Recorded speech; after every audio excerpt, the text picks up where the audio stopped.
A paz do Senhor, meus queridos, mais uma vez estamos aqui no nosso canal da EBD. Deus tem uma palavra para você aí, através aí do YouTube. Mais uma vez estamos aqui para a glória do nome do Senhor Jesus. Então, ficamos felizes com a participação aí de vocês aí que nos ouve, que nos assiste através das redes sociais, através do YouTube.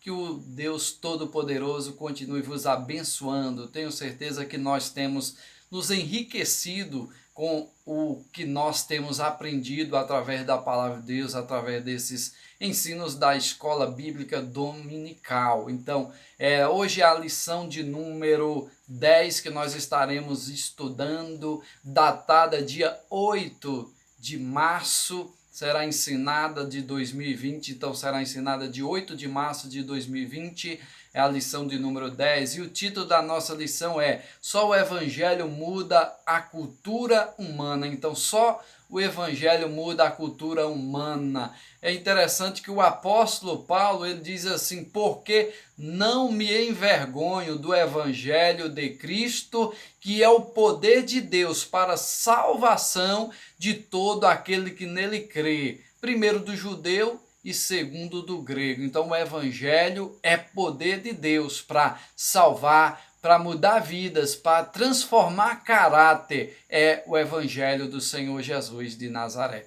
Então, meus queridos, estaremos estudando sobre essa lição hoje. Só o evangelho pode mudar o ser humano, ou só o evangelho muda a cultura humana. Textuário fala assim, porque eles mesmos anunciam de nós qual a entrada que tivemos para convosco, e como dos ídolos vos convertestes a Deus para servir ao Deus vivo e verdadeiro. Primeiro, Tessalonicenses 1:9. Então, verdade prática. Em consequência do pecado, não há cultura inocente nem inofensivas, mas todas elas podem ser transformadas pelo Evangelho de Cristo. Então, é interessante a lição de hoje acerca do Evangelho. Então, vamos para a nossa lição, meus queridos. Primeiro ponto da nossa lição fala acerca o que é cultura. Vamos entender o que é cultura, aprender o que é cultura.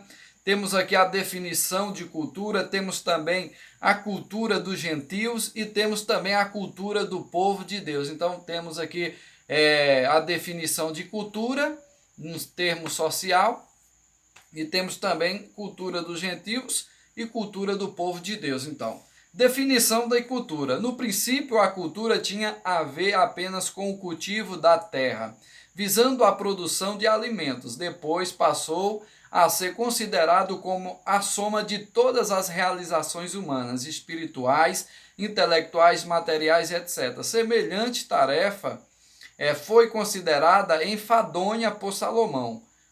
A cultura pode ser definida também pela maneira como uma nação encara as demandas e reivindicações divinas. Então, isso aí é a definição do termo cultura. Nós vemos que no início, no princípio, a cultura falava acerca ali de trabalhos culturais, de cultivo, né? Da lavoura, de produções, então era mais voltada a isso. Mas no conceito de hoje, cultura, que nós vemos que teve grandes mudanças. Depois passou a ser considerada como a soma de todas as realizações humanas. Então a cultura hoje ela é a soma de todas as realizações humanas, ou seja, espirituais, intelectuais e materiais. Então tá aí o conceito de cultura nos dias de hoje, como a cultura é vista hoje. Então, a cultura ela é vista de uma maneira, há muitas culturas,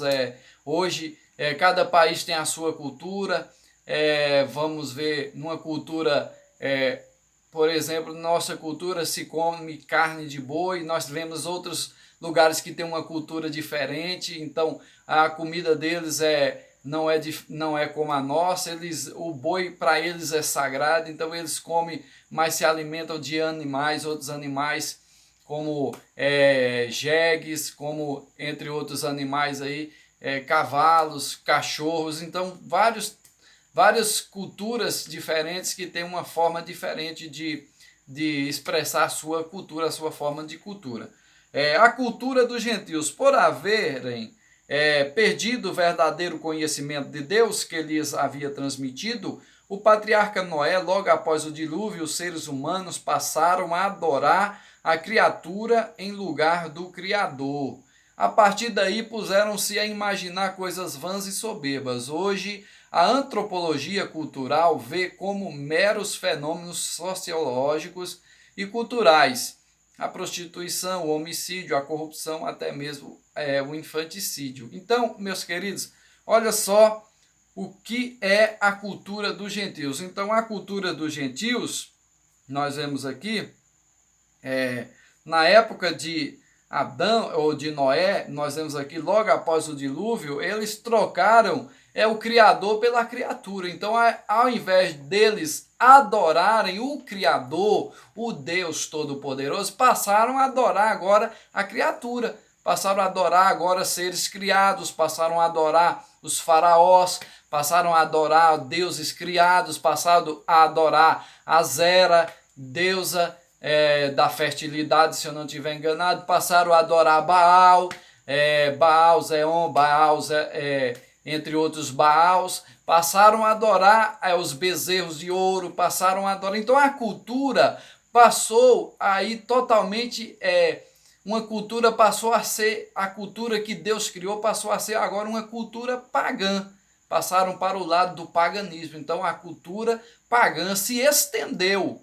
E até os dias de hoje se vê em qualquer lugar a cultura pagã. Muitas das vezes não se identifica como uma cultura pagã, mas é uma cultura pagã, porque eles, ao invés de adorar o Deus, o Criador, o Rei dos Reis, o Divino, passa agora a adorar coisas que foram criadas por mão de homem. Fizeram uma imagem ali, colocaram o nome de um Deus, de um ator, colocaram o nome de algum homem que fez um bem na terra de alguma forma, e aí passa a adorar agora, passam a reverenciar. Então isso aí passaram aí a cultura pagã de geração em geração, chegou até nós. Hoje não é diferente, está impregnada na nossa nação, está impregnada no país, no Brasil, em todo mundo você vê paganismo, culturas pagãs aí. Nós vemos tanta cultura pagã aí no mundo, pessoas que sacrificam filhos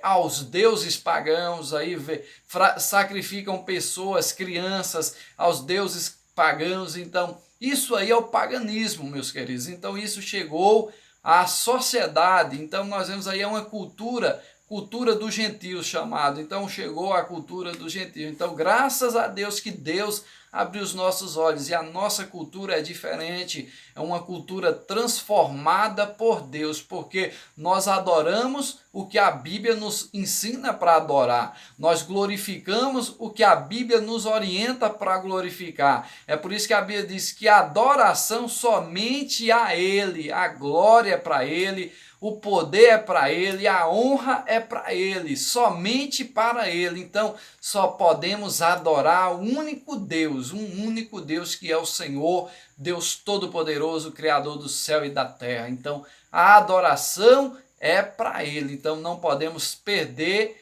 o nosso foco, a nossa visão, que Deus assim nos abriu, que a adoração é somente a Ele. Ele diz, a glória é minha, e a outrem não dou.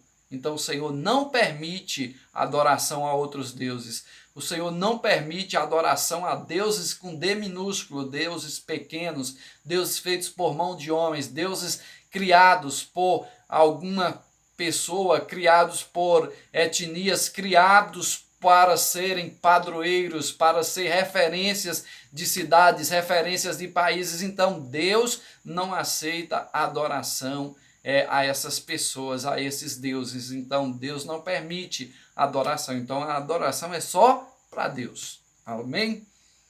Cultura dos gentios e aí a cultura do povo de Deus. Nós vemos aqui que na cultura do povo de Deus, a visão do povo de Deus quanto à cultura tem como fundamento a Bíblia Sagrada, a inspirada, inerrante e completa palavra de Deus, segundo Timóteo 3, 16 e 17. Vai falar lá sobre a palavra de Deus, que ela é inspirada, inerrante e completa. Aleluia. Por essa razão, tudo quanto fizermos tem com base esta proposição. A terra é do Senhor, haja visto os filhos de Israel. Eles consagravam ao Senhor até mesmo suas colheitas. Então, portanto, quer comais, quer bebais, ou façais qualquer coisa, fazei tudo para a glória de Deus. Então, olha só a cultura do povo de Deus como era. Eles cultivavam, plantavam e ofereciam a colheita a Deus. Então, a Bíblia nos diz que ali a primeira colheita eles sacrificavam ao Senhor, entregavam ao Senhor. Então, interessante a cultura do povo de Deus.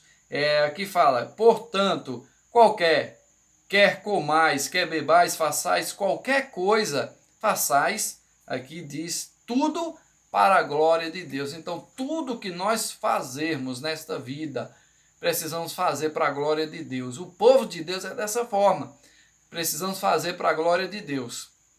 É claro que nem tudo que nós fazemos vai ser para a glória de Deus, porque Deus não vai receber muitas das coisas que nós estamos fazendo. Muitas das vezes nós fazemos uma coisa e Deus não se agrada. Então precisamos fazer coisas que venham agradar ao nosso Deus, coisas que a Bíblia vai nos instruir. Então tudo que nós devemos fazer para a glória de Deus. Outro ponto de número 2, uma cultura dominada pela iniquidade. Então uma cultura dominada pela iniquidade é a cultura original, a cultura do homicídio e a cultura do erotismo. Então vemos aqui 3 culturas aqui. Cultura original. Se a terra é do Senhor, todos deveriam saber que neste mundo não passamos de servos de Deus. Então, interessante, a cultura original. Então, Deus nos criou. Então, a cultura original deveria ser o homem adorar a Deus, servir a Deus, ser servo de Deus. E aí, hoje não se vê isso. Praticamente é muito difícil se ver essa cultura em nossos países, mas sempre há aquelas pessoas remanescentes que ainda guardam aqui a origem da cultura, que foi Deus que nos formou do pó da terra, Deus nos fez com o objetivo que é para a adoração dele. Então, nós precisamos aprender a viver para ele. Então, a cultura original é essa. A cultura é essa, que se a terra é do Senhor, então todos que somos nós, que moramos nessa terra, precisamos o que? Reconhecer o Senhor como nosso único e suficiente Salvador. A cultura do homicídio, como resultado da apostasia de Adão, o homicídio é rapidamente incorporado à cultura, haja vista que Lameque, para celebrar a morte de 2 homens, escreveu um poema. Então imagine, hoje vamos aqueles dias replicarem em todos os segmentos sociais e culturais, a morte não mudou. O que quer dizer do aborto, da eutanásia, da cruel indiferença ao próximo? Então vemos aqui, meus queridos, vários pontos acerca de uma cultura do homicídio. Nós vemos aqui, olha, que quantas coisas aqui aconteceram na cultura do homicídio. Então, Lameque mata 2 homens por coisas banais e ainda faz um poema para aquele momento ali, faz um poema para aquilo que ele fez. Então você vê que a cultura já fugiu do padrão da origem de Deus. Então é uma cultura destruidora, uma cultura maligna, cultura pecaminosa que já está acontecendo por causa do pecado. Então a cultura do erotismo. O erotismo também impregnou rapidamente na cultura humana. O casamento foi logo banalizado, a fraqueza moral iniciada pelo homicida Lameque fez-se cultura. A promiscuidade precisou apenas de um exemplo.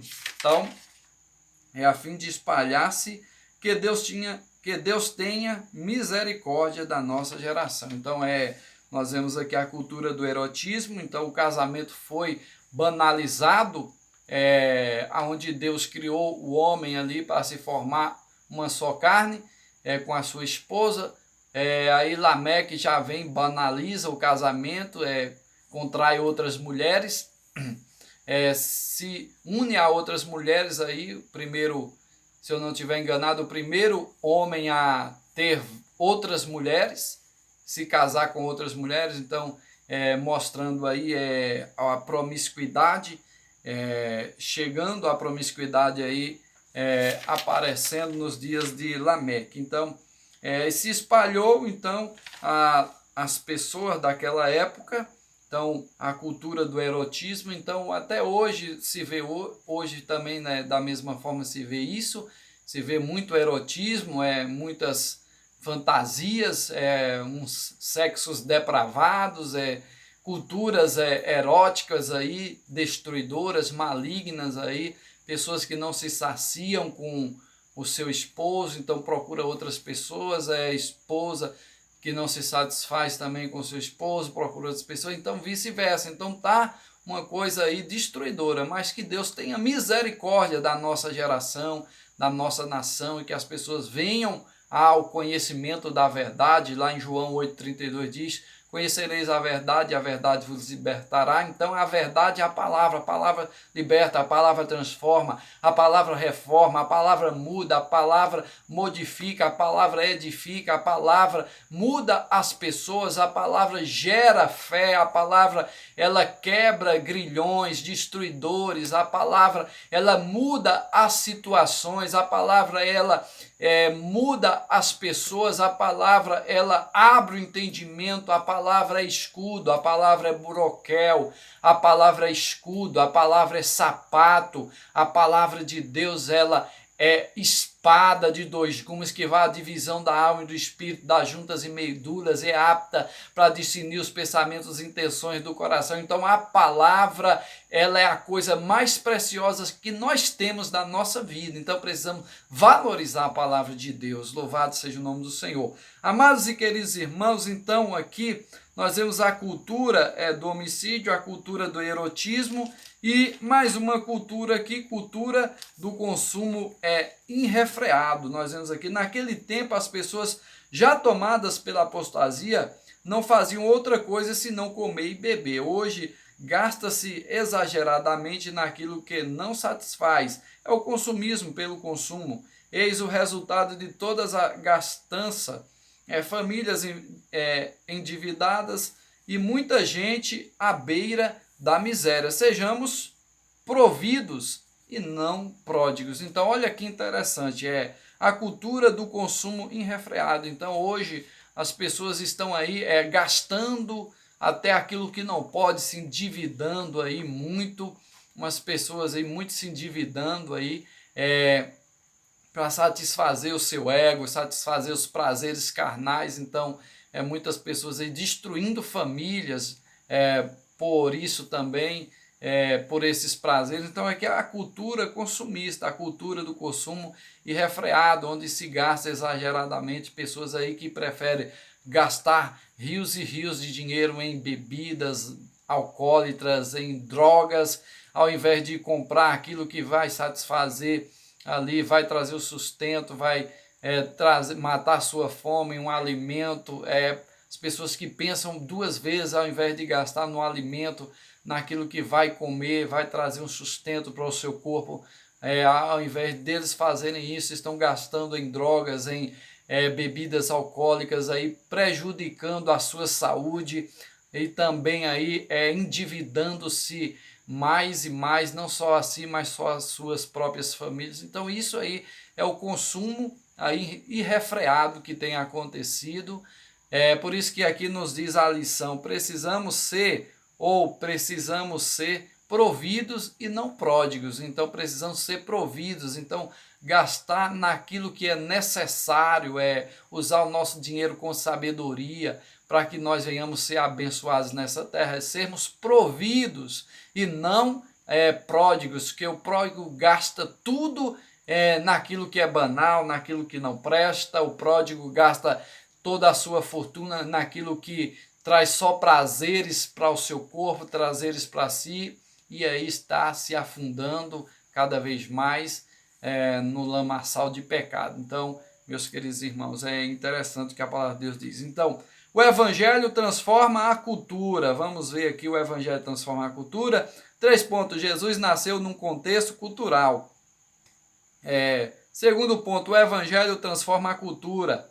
E terceiro, os crentes de Corinto, o exemplo da influência do evangelho. Então aqui temos 3 pontos na nossa lição, amados e queridos irmãos, que vai falar acerca do evangelho que transforma a cultura. É por isso que nós cremos que o evangelho é o poder de Deus, porque o evangelho, se não transformar a sociedade, não transformar as pessoas, outra coisa não vai transformar. As pessoas vão para a cadeia, pode ir, ficar ali 1 ano, 2 anos, a pessoa volta da mesma forma ou pior. Se não for transformado pelo evangelho, nunca vai sair diferente da mesma forma, porque só o evangelho tem o poder de mudar as culturas das pessoas. Louvado seja o nome do Senhor. Então Jesus nasceu num contexto cultural. Nenhum homem é capaz de viver à parte de uma cultura. Somos seres culturais. Aliás, o próprio Filho de Deus, quanto à sua encarnação, foi acolhido numa sociedade dominada por 3 grandes culturas: judaica, grega e romana. Todavia, a sua mensagem transformou milhões de pessoas oriundas de todas as culturas, o mundo, conduzindo-as a viver num só corpo. Então, aqui Jesus nasceu num contexto cultural. Então, Jesus nasceu praticamente entre 3 culturas ali, cultura judaica, a cultura grega e a cultura romana. E Jesus influenciou todas essas culturas. Nós vemos que o evangelho é o poder de Deus. Então Cristo é o evangelho. Então Cristo influenciou aquela nação, influenciou aquele povo, influencia até hoje nações e gerações e continuará influenciando, porque Jesus é aquele que transforma vidas, que muda as pessoas. Jesus é o próprio evangelho. Então, é a palavra de Deus. Então, o evangelho transforma a cultura. Aqui nós vemos, se quisermos de fato transformar o nosso país, devemos evangelizar de acordo com o modelo de Atos dos Apóstolos, Atos 1:8. Então precisamos levar o evangelho a toda a criatura. Então não só na Judéia, em Samaria, mas também até os confins da terra. Precisamos levar o evangelho. O evangelho é o poder de Deus, é o evangelho que vai mudar as vidas, que vai mudar a sociedade. Então tomara que fosse, meus queridos, que toda a nossa terra houvesse igrejas que pregassem o amor, pregassem o evangelho de Cristo. Então seria maravilhoso isso acontecendo. Nós vemos aí países que não aceitam pregar o evangelho, não aceitam pregar a palavra, tem a sua própria cultura maligna, satânica, porque é isso que eles amam, que eles praticam. Então é a cultura deles, aonde o evangelho não chegou ainda, mas precisamos orar para que o evangelho venha chegar. Existem vários países que não aceitam o evangelho ser pregado. Nós temos tantos pastores, missionários que já morreram por pregar a palavra nesses países, por levar o evangelho. Então o evangelho é poder de Deus. Aonde o evangelho for, tem mudanças de vida, tem vidas sendo salvas. Então isso que nós devemos fazer, levar a poderosa palavra de Deus. Então faça missões, leve o evangelho a toda criatura, faça evangelismos, usa as armas que Deus te deu, usa as redes sociais, WhatsApp, Facebook, mas para propagar o evangelho de Deus, não para besteiras, fazer coisas que não vão agradar a Deus, mas faça coisa que agrada o coração do Senhor, de Deus. Um versículo da Bíblia, uma palavra, uma mensagem vai gerar transformação em pessoas. Então faça o que Deus te chamou para fazer. Louvado seja o nome do Senhor. Os crentes de Corinto, meus queridos, mais um exemplo da influência do evangelho. Em Corinto era uma das cidades mais promíscuas do período do Novo Testamento.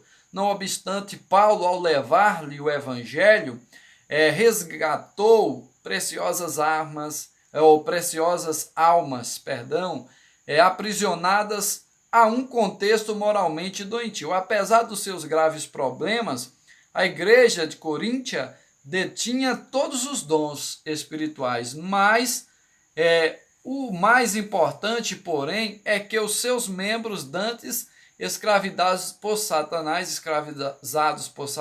eram agora chamados de santos em Jesus Cristo. Então, olha que coisa maravilhosa lá aconteceu na igreja de Corinto. Então, estavam ali pessoas escravizadas por Satanás, então presas ao jugo de Satanás. Mas quando Paulo chega ali com o evangelho, com a palavra sã, sadia, então vidas são transformadas, porque o evangelho muda a cultura das pessoas, muda a vida das pessoas. É por isso que ele diz assim, na palavra de Deus, nós vemos lá exemplo, não vivo mais eu, mas Cristo vive em mim, e a vida que agora eu vivo, vivo na fé do Filho de Deus, o qual me amou e se entregou por mim mesmo. Lá está em Gálatas 2:20 escrito lá. Então é coisa interessante, o evangelho muda, o evangelho mudou o apóstolo Paulo. Paulo, o que é que Saulo fazia? Saulo de Tarso perseguia os cristãos, perseguia aqueles que pregavam a Cristo, pregavam o evangelho do Senhor. Saulo mandava matar, mandava apedrejar, então é isso que Saulo fazia. Então Saulo era um homem religioso, um guardador da lei de Deus, mas não tinha nenhuma experiência com a graça, com Cristo, não tinha experiência com o Senhor. Mas quando Saulo tem um encontro com Deus verdadeiro, a Bíblia diz que as escamas do olho de Saulo caem por terra, e aí ele se torna Paulo agora, Paulo, pregador do evangelho, ganhador de almas. E a Bíblia diz que Paulo vai evangelizando, Paulo vai fazendo aquilo que o Senhor o instruiu para fazer, e Paulo edifica várias igrejas. Como ele chega ali em Coríntios, as pessoas conhecem a palavra, e aí as pessoas são mudadas, passam a ser conhecidos agora como homens e mulheres de Deus agora. É coisa interessante, coisa maravilhosa aqui, como nos diz a lição, que eles passaram agora a serem chamados de santos em Jesus Cristo. Então passaram a ser diferentes, porque o evangelho gera santificação, meus queridos. Não há ninguém que entregou a sua vida a Jesus, que vive o evangelho, que não teve mudança de vida na sua vida. É impossível isso acontecer, porque o evangelho gera mudança. Se alguém se entregar a Cristo e viver o evangelho, vai ter mudança, não tem para onde nós fugirmos disso. É por isso que a Bíblia vai nos dizer, aquele que está em Cristo, nova criatura as coisas velhas se passou. O mundo de pecado já passou, agora tudo se faz novo. Com Cristo é novidade de vida, é viver uma mudança de vida, é andar com Deus. É assim que nós vivemos. Então o crente é diferente, o crente é sal, o crente é luz. Então é luz neste mundo de trevas, é sal para temperar este mundo. Então nós somos diferentes, precisamos ser diferentes. É por isso que nós vemos lá o apóstolo Paulo lá dizendo que nós não devemos nos conformar com esse mundo, Romanos 12:2, mas precisamos ser transformados pela renovação do nosso entendimento, para que nós aprendemos qual seja a boa, agradável e perfeita vontade de Deus. Então precisamos entender o que a Bíblia nos revela. Precisamos entender o projeto de Deus para a nossa vida. Então o projeto de Deus é bênção, é vitória. O projeto de Deus é uma vida de milagre, é uma vida abençoada debaixo da proteção de Deus. Mas nós precisamos nos encaixar no projeto de Deus, precisamos nos encaixar como vasos de Deus na mão do Senhor. Precisamos ser vasos na mão do oleiro. Ele é o oleiro, ele faz como ele quer, do jeito que ele quer, então ele nos usa da forma que ele quer. Que Deus em Cristo vos abençoe, meus queridos. Aqui foi mais uma lição da nossa escola bíblica. Deus tem uma palavra para você. Fique na paz do Senhor Jesus e até a próxima lição, se o nosso bom Deus assim nos permitir. Fique na paz do Senhor, em nome de Jesus.